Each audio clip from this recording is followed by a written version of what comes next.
আসসালামু আলাইকুম। আশা করি আপনারা সবাই ভালো আছেন। আমরা ট্রান্সফরমেশন নিয়ে আলোচনা করছিলাম। ট্রান্সফরমেশন ট্রান্সফরমেশন আমরা কয়েকটা ক্লাস করেছি। তো এই চ্যাপ্টারটা একটু একটু অন্যরকম, একটু বলবো একটু টাফ। হ্যাঁ, এই জন্য আমরা কয়েকটা ক্লাস এটা শেষ করার চেষ্টা করব।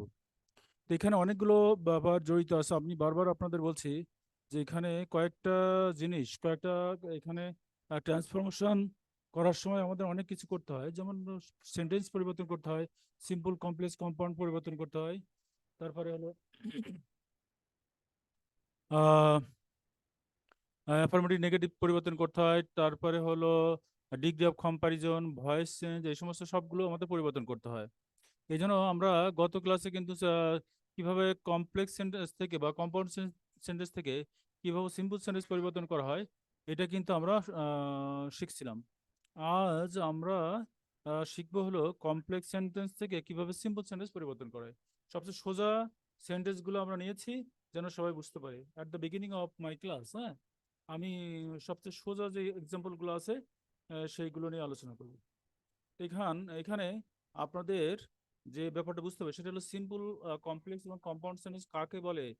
এই জিনিসগুলো কিন্তু আপনাদের আগে থেকে শিখে রাখতে হবে। হ্যাঁ, তাহলে এই চ্যাপ্টার আলোচনা করার সময় আমরা বলেছিলাম যে এই চ্যাপ্টারে আমাদের ফ্রেজ ক্লজ এইগুলো নিয়ে আলোচনা করতে হবে, এবং এই বিষয়গুলো আমাদের এখানে লাগবে। হ্যাঁ, তো ফ্রেজ কাকে বলে, ফ্রেজ নিয়ে আলোচনা আমরা যদি ডিফাইন করি, ডেফিনিশন দিই, ফ্রেজ ফ্রেজ হলো এমন কতগুলো শব্দের সমষ্টি, এটাকে বলে এ গ্রুপ অফ ওয়ার্ডস যেখানে কোনো সাবজেক্ট বা প্রেডিকেট থাকে না। হুম, তো ফ্রেজ হলো এমন কতগুলো শব্দের সমষ্টি যেখানে কোনো সাবজেক্ট বা ফাইনাল ভার্ব থাকে না। আর ক্লজ হলো এমন কতগুলো শব্দের সমষ্টি যেখানে সাবজেক্ট এবং ফাইনাল ভার্ব থাকে। এটা হলো ফ্রেজ এবং ক্লজ। তো ক্লজ আমাদের ইংলিশে কিন্তু আমরা যখন আলোচনা করব সিম্পল, কমপ্লেক্স এবং কম্পাউন্ড, হ্যাঁ, এইগুলো যখন আলোচনা করব তখন কিন্তু আমাদের ওই যে ক্লজ গুলো আলোচনা করা লাগবে। যেমন ধরি যে আমাদের সিম্পল সেন্টেন্স, হ্যাঁ, সিম্পল সেন্টেন্স কাকে বলে? সিম্পল সেন্টেন্স হলো যে সেন্টেন্স একটি সাবজেক্ট এবং একটি ফাইনাইট ভার্ব থাকে, তাকে সিম্পল সেন্টেন্স বলে। কম্পাউন্ড সেন্টেন্স কাকে বলে?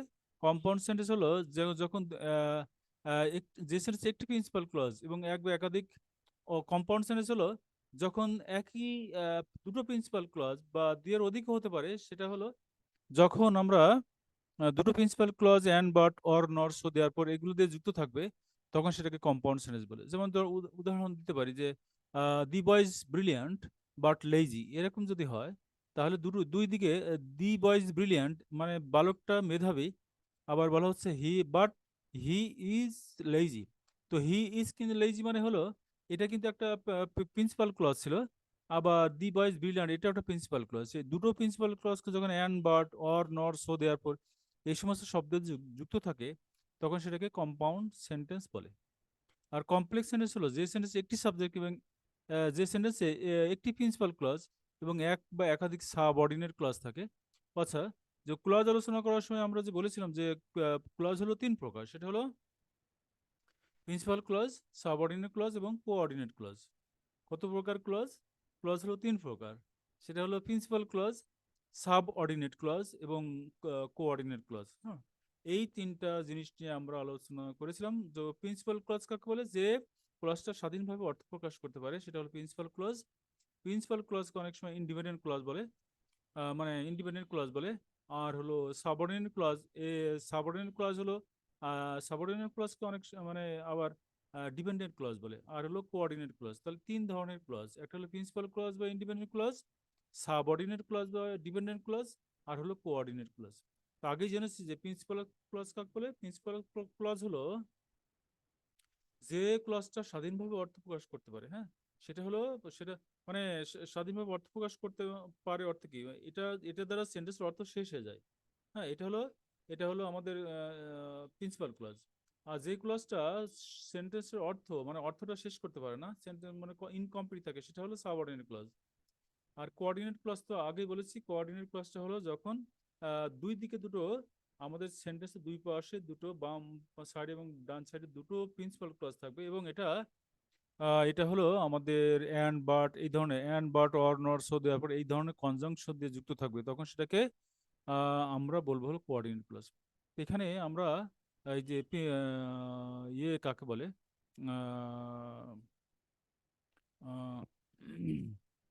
ওই সেন্টেন্স কাকে বলে এটা নিয়ে কিন্তু অনেক আলোচনা করেছি।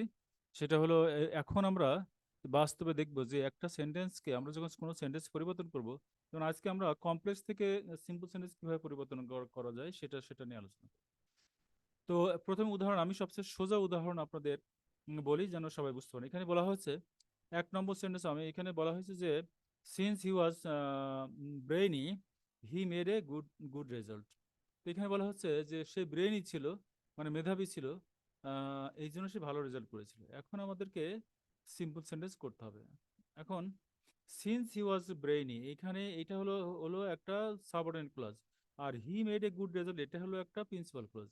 তাহলে এটা হলো আমাদের, এটা কমপ্লেক্স সেন্টেন্স আছে, কমপ্লেক্স সেন্টেন্স থেকে আমরা সিম্পল সেন্টেন্স করব। হুম, তাহলে since he was brainy he made a good result. তাহলে আমরা যদি এরকম এভাবে বলি যে বিকজ আচ্ছা হি সিন্স হি ওয়াজ ব্রেইনি, তাহলে সাবজেক্ট হলো হি, তাই না?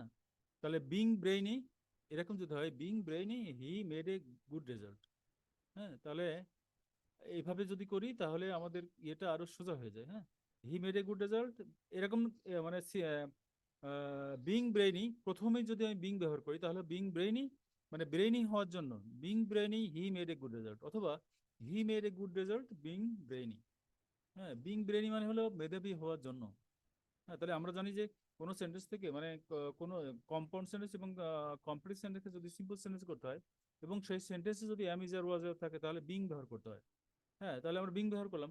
এখানে বলা হচ্ছে সিন্স হি ওয়াজ ব্রেইনি, তাহলে বিং ব্রেইনি আমাদের সংক্ষেপ করলে হয় বিং ব্রেইনি।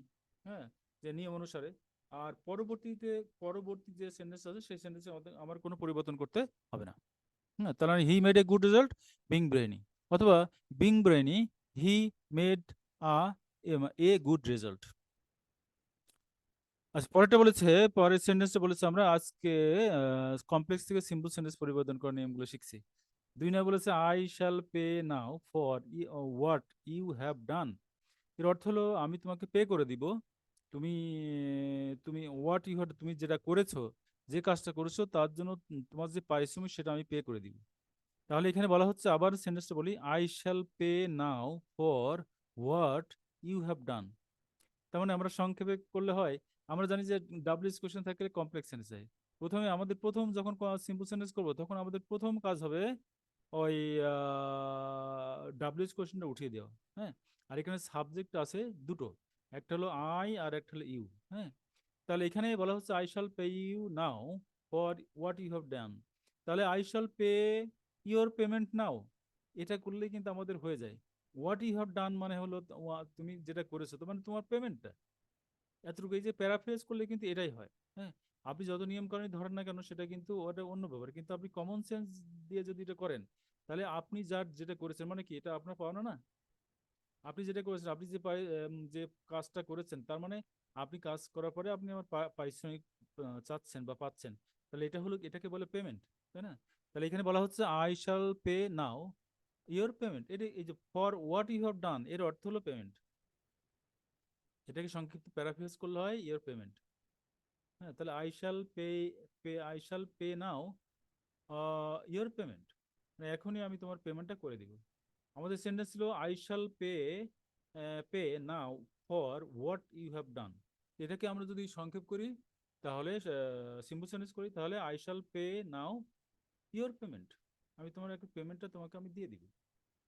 পে থেকে পেমেন্ট হয়েছে, পে শব্দটা কিন্তু এখানে অলরেডি আছে। তাহলে আমাদের প্রথম কাজ কি ছিল, এই যে প্রথম কাজ কি ছিল, কমপ্লেক্স সেন্টেন্স থেকে যে যখন সিম্পল সেন্টেন্স পরিবর্তন করবো তখন কমপ্লেক্স সেন্টেন্স যে শব্দগুলো থাকে, যেমন ধর ডাব্লিউএইচ কোশ্চেন থাকতে পারে, ডাব্লিউএইচ কোশ্চেন মধ্যে যে কোনো থাকতে পারে, তাহলে what which, when, where, whose, whom, এই সমস্ত ব্যাপারগুলো থাকবে। হ্যাঁ, এইগুলো কমপ্লেক্স সেন্টেন্স। হাউ থাকতে পারে। হ্যাঁ, তারপরে হলো আবার ওই যে দো, অল দো, অ্যাজ, সিন্স, ইফ, এই সমস্ত ব্যাপারগুলো থাকবে। এই সমস্ত ব্যাপারগুলো থাকলে উঠে যাবে। এবং সিম্পল সেন্টেন্সে যে সমস্ত শব্দ থাকে যেমন হলো by plus gerund, without plus gerund, too to, too dot dot to, enough to, because of, owing to. হ্যাঁ, এই সমস্ত ব্যাপারগুলো আমাদের ব্যবহার করতে হবে সেন্টেন্স অনুসারে, সেন্টেন্সের অর্থ অনুসারে।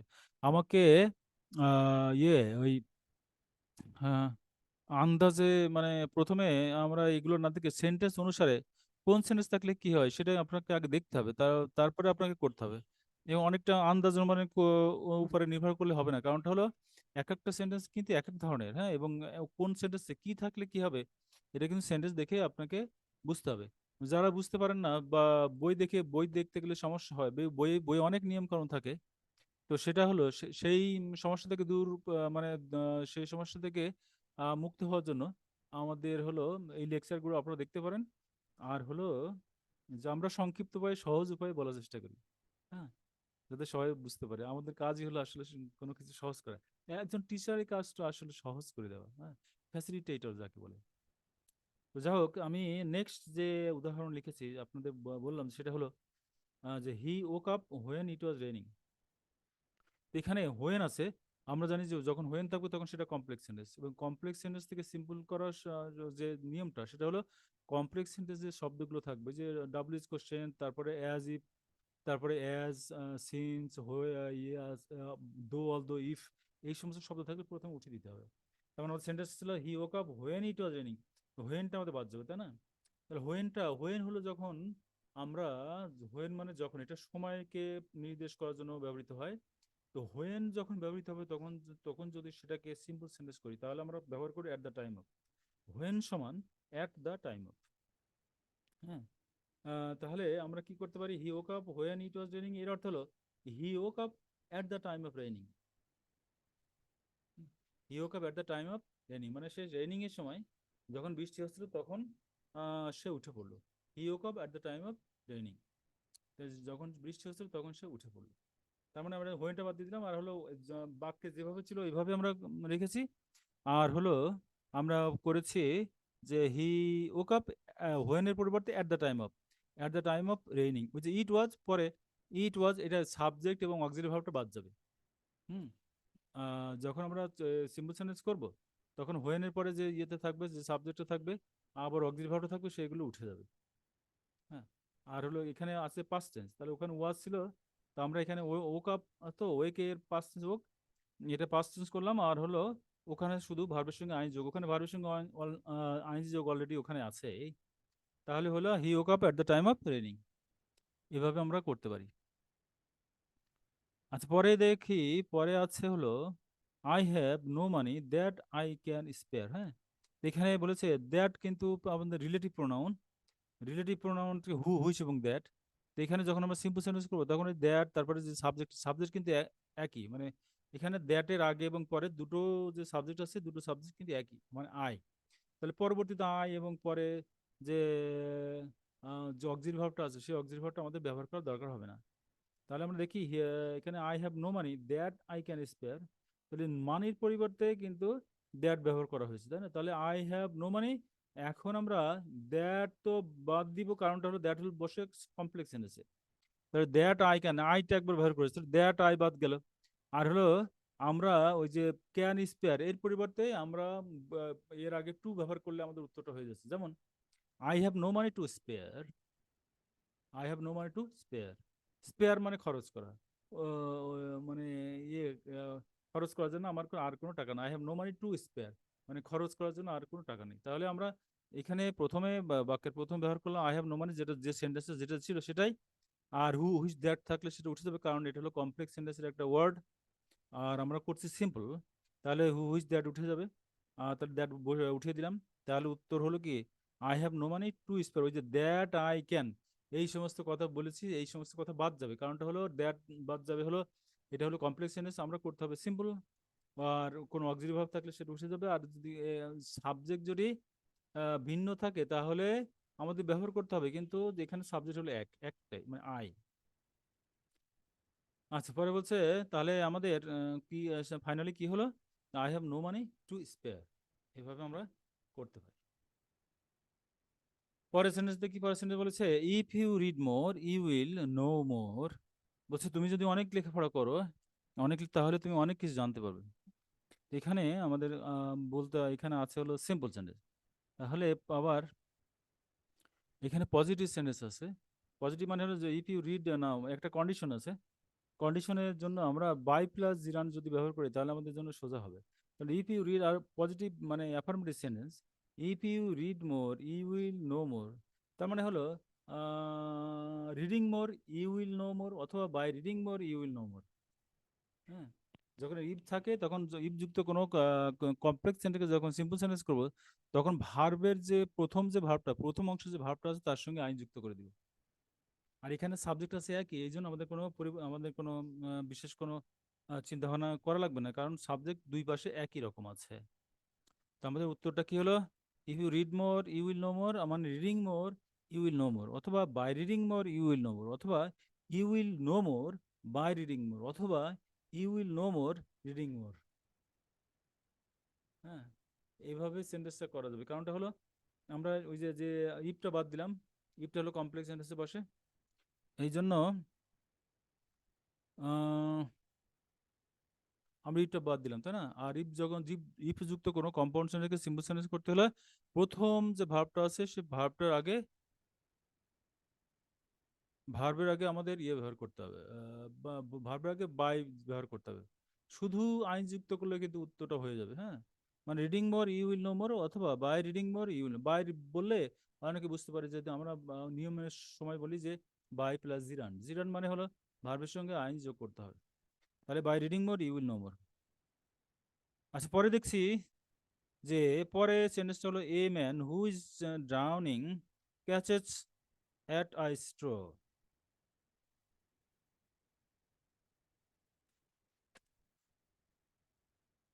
হচ্ছে যে আহ,